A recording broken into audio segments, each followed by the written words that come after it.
बिस्मिल्लाहिर्रहमानिर्रहीम। अस्सलाम वालेकुम friends, welcome back to my channel खुशामदीद माय व्लॉग। क्या हाल है आप सबका? इंशाल्लाह आप सब ठीक होंगे, खैरियत से होंगे और बहुत मज़े में होंगे। और मैं बिल्कुल ठीक ठाक। तो यहाँ पर है 10 मुहर्रम का दिन, और यहाँ पर हम सब रोज़ा अफ्तार कर रहे थे। और मेरे हस्बैंड ने, मैंने और बेटी ने जो है तो वो रोज़ा रखा हुआ था 10 मुहर्रम का। 9 मुहर्रम का भी हमने रखा था और 10 मुहर्रम का, और दोनों ही रोज़े रखते हैं हम हर साल। पर कभी अगर मेरी तबीयत ठीक ना हो, थोड़ा बुखार वगैरह कुछ हो, तो मैं अगर मिस भी कर दूँ तो मेरे हस्बैंड तो ज़रूर भी रखते हैं 9-10 मुहर्रम का, वो दोनों रोज़े रखते हैं। और इस रोज़े की बहुत ज़्यादा अहमियत होती है और रखना चाहिए। तो पहले मैंने टेबल पर रखती थी सारी चीज़ें, और कुछ भी मैंने ख़ास बनाया नहीं था, क्योंकि न्याज़ माशाल्लाह से काफ़ी ज़्यादा इतने आ जाते हैं। और छोटे बच्चे तो मेरे खा नहीं रहे थे। मेरा भी रोज़ा था, हस्बैंड का, बेटी का। और छोटे बच्चों ने सुबह के टाइम पर अंडा और ब्रेड खा लिया था, दोपहर के टाइम पर उन्होंने नूडल्स वगैरह मैकरोनी खा ली थी, और खीर आई हुई थी तो एक तरफ से तो वो उन्होंने खीर खाई थी। तो उसके अलावा और बिरयानी वगैरह कुछ इतना खा नहीं रहे थे बच्चे, तो इतनी ज़्यादा माशाल्लाह से नियाज़ होते हैं ना, आ जाते हैं। तो यहाँ पर वही मैंने चीज़ें थोड़ी बहुत रख ली थी, और कुछ ख़ास मैंने बनाया नहीं था। वैसे रमज़ान में जिस तरह से हम इफ्तार के लिए ख़ास तैयारी करते हैं या ज़्यादा चीज़ें बना लेते हैं। तो बेटी माशाल्लाह से मेरी अभी रोज़े रखती है सारे रमज़ान के भी।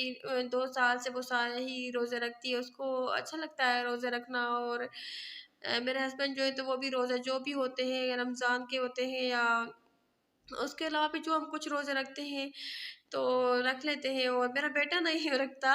और रमज़ान में वो क्या करता है कि एक दिन रोज़ा रखता है, एक दिन छोड़ देता है, और इस तरह से रात को उससे मैंने पूछा था तो वो पहले कह रहा था कि मैं रोज़ा रख रहा हूँ, तो फिर उसके बाद उसने कहा कि मैं नहीं रख रहा, तो बस फिर मैंने उसको नहीं रखवाया। पर बेटी माशाल्लाह से रख लेती है रोज़े। उसको रोज़े रखने का और इसका ना खुद ही उसको अपना शौक होता है, नमाज़ पढ़ती है, और बस उसका अपना होता है शौक। और बेटा मेरा अभी छोटा है, इतना बड़ा नहीं है, तो बस वो अगर अपने दिल से रखता है तो वो रख लेता है रोज़े। तो 9 और 10 मुहर्रम का रोज़ा हम ज़रूर रखते हैं। और जो मेरी सास हैं तो वो भी रखती हैं रोज़े, वो भी माशाल्लाह से रोज़े काफ़ी ज़्यादा रखती हैं। रमज़ान के तो वो सारे रखती हैं, उसके अलावा भी जो 15 शअबान का होता है, इस तरह से जो भी और भी कुछ रोज़े होते हैं ना, तो वो भी रखती हैं। तो यहाँ पर ये वाली जो वीडियो है, ये अभी वाली तो ये थी 8 मुहर्रम की, और मैं और मेरे हस्बैंड जा रहे थे डॉक्टर के पास। क्योंकि काफ़ी दिनों से मुझे बुखार थोड़ा-थोड़ा सा चल रहा था, और गले हो गए थे। इस मौसम में हो जाता है, मुझे गला ख़राब हो जाता है, गले में दर्द, तो उसकी वज़ह से बुखार रहता है काफ़ी। तो मैं और मेरे हस्बैंड जा रहे थे, और मैं पहले जाती, पर पहले 2-3 दिन जो है तो मेरे हस्बैंड यहाँ पर नहीं थे, और वो आउट ऑफ सिटी गए हुए थे, तो मैं इसलिए नहीं जा सकी। बस मैंने मेडिसिन वगैरह खा ली थी। तो 8 मुहर्रम को मैं गई थी डॉक्टर के पास, चेकअप वगैरह कराया और दवाएँ वगैरह ली, और बस एक ही डोज़ मैंने खाया था। और उसके बाद फिर मैंने रात के टाइम पर 9 मुहर्रम का रोज़ा रखा था। और मेरे हस्बैंड तो मुझे कह रहे थे कि ना रखो रोज़ा, अगर तबीयत ठीक नहीं है। पर मैंने कहा कि नहीं, बस अब रोज़ा मैं नहीं छोड़ रही, वैसे भी मैं अच्छा नहीं लग रहा, और मैं खाना वगैरह इतना नहीं खा रही। तो रोज़ा मैं नहीं छोड़ सकती, तो रोज़ा मैंने रख लिया था। और व्लॉग मैंने नहीं बनाया 9 और 10 मुहर्रम को, नहीं बनाया, बिल्कुल मुझसे बना भी नहीं। और क्योंकि बस अपने आप ही 9 और 10 मुहर्रम को इतना माहौल सौगवार हो जाता है, और इस तरह की कुछ फीलिंग्स होती है ना कि बनता ही नहीं व्लॉग। और वैसे काम तो मुझे काफ़ी ज़्यादा थे, और जो मेरी हेल्पर है काम वाली मासी, तो वो भी छुट्टी पर होती हैं, 8, 9, 10 मुहर्रम वो छुट्टी करती हैं। तो नहीं आती, तो बस फिर काम तो थोड़े बहुत घर में चल रहे थे, पर वीडियो मैंने बनाई ही नहीं, मोबाइल मैंने उठाया ही नहीं था कि वीडियो बनाऊँ। तो 9-10 मुहर्रम को तो ना मैंने बनाई नहीं। मैं सोच रही थी कि मैं थोड़ी बहुत सहरी की भी बना लूँगी, पर इतना कुछ सहरी में ख़ास मैंने नहीं बनाया था।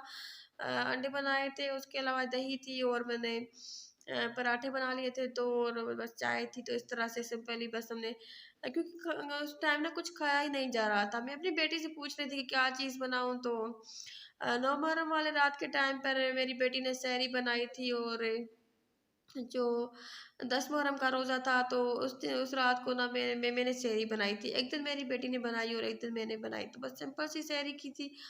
और अफ्तारी भी इसी तरह से सिंपल सी ही थी, तो कुछ मैंने वीडियो नहीं बनाई, बस वीडियो नहीं बनी। और और हर साल ही ऐसा होता है कि ना 9 मुहर्रम को और 10 मुहर्रम को जो है ना, तो वो दोनों दिन जो होते हैं ना, तो उस दिन काफ़ी ज़्यादा गर्मी हो जाती है। और भले ही मुहर्रम जो है तो वो सर्दियों में आया, पर वो दिन जो होता है ना, तो वो काफ़ी ना जैसे भारी, और इस तरह से ना गर्मी काफ़ी ज़्यादा हो जाती है और बहुत बड़ा दिन होता है।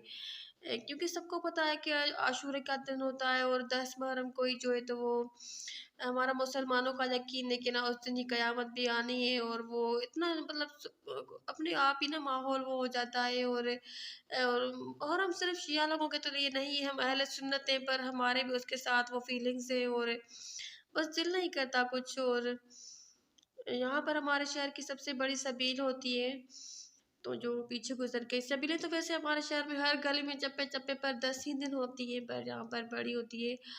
और मुहर्रम में इबादत भी काफ़ी ज़्यादा करनी चाहिए। मुहर्रम में इबादत का सवाब बहुत ज़्यादा मिलता है, क्योंकि मुहर्रम जो है तो वो साल का पहला इस्लामिक महीना होता है। और अम्मी ने तो मुझे फ़ोन करके कहा था, स्पेशली जब पहली मुहर्रम थी, तो अम्मी ने कहा था कि मुहर्रम की दुआ वगैरह पढ़ लेना, और मुहर्रम का जो वजीफ़ा होता है, जो तुम्हें समझ में आया, कुछ तस्बीहां या खास आयतें सूरतें तुम पढ़ लेना, अच्छा होता है मुहर्रम में। तो मैंने कहा था ठीक है, तो मैंने भी पढ़ लिया था, बेटी ने पढ़ लिया था। और मुहर्रम में इबादत ज़रूर करनी चाहिए। काफ़ी लोगों ना इस तरफ से ध्यान हट जाता है, तो मुहर्रम में वो ना इस तरह से खास इबादत नहीं करते, पर मुहर्रम में भी ना इबादत खास तरह से ना करनी चाहिए, जो समझ में आए। तो बस यहाँ से हम जा रहे थे, और यहाँ पर मेरे हस्बैंड जो है तो वो मुझे एक सोसाइटी दिखा रहे थे कि नई बनी है ये वाली, और हमारे घर के पास ही है, और बाउंड्री वगैरह लगाई हुई है अच्छी तरह से, और ये लाइटिंग वगैरह की हुई है। तो मैंने कहा कि नहीं, इसके पीछे ना बिल्कुल जो है ना, तो वो इतना घना जंगल है ना, कि यहाँ पर फिलहाल काफ़ी सालों तक ना आबादी वगैरह ना नहीं हो सकती। अगर लोगों ने घर बनवा भी लिए, तो फिर वो भी बेकार पड़े रहेंगे काफ़ी सालों तक। यहाँ पर ना प्लाटिंग वगैरह जो है ना हो रही है, पर यहाँ पर अभी तक ना आबादी बिल्कुल नहीं है। तो उसके बाद बस हम घर आ गए थे, बच्चों के लिए थोड़ी बहुत आइसक्रीम ले ली थी, और बस ये इतना ही मैंने व्लॉग बनाया था, थोड़ा बहुत, इसके अलावा नहीं बनाया। तो बस इतना ही था मेरा आज का व्लॉग। अगर वीडियो अच्छी लगी हो तो वीडियो को लाइक कर दे। अल्लाह हाफिज़।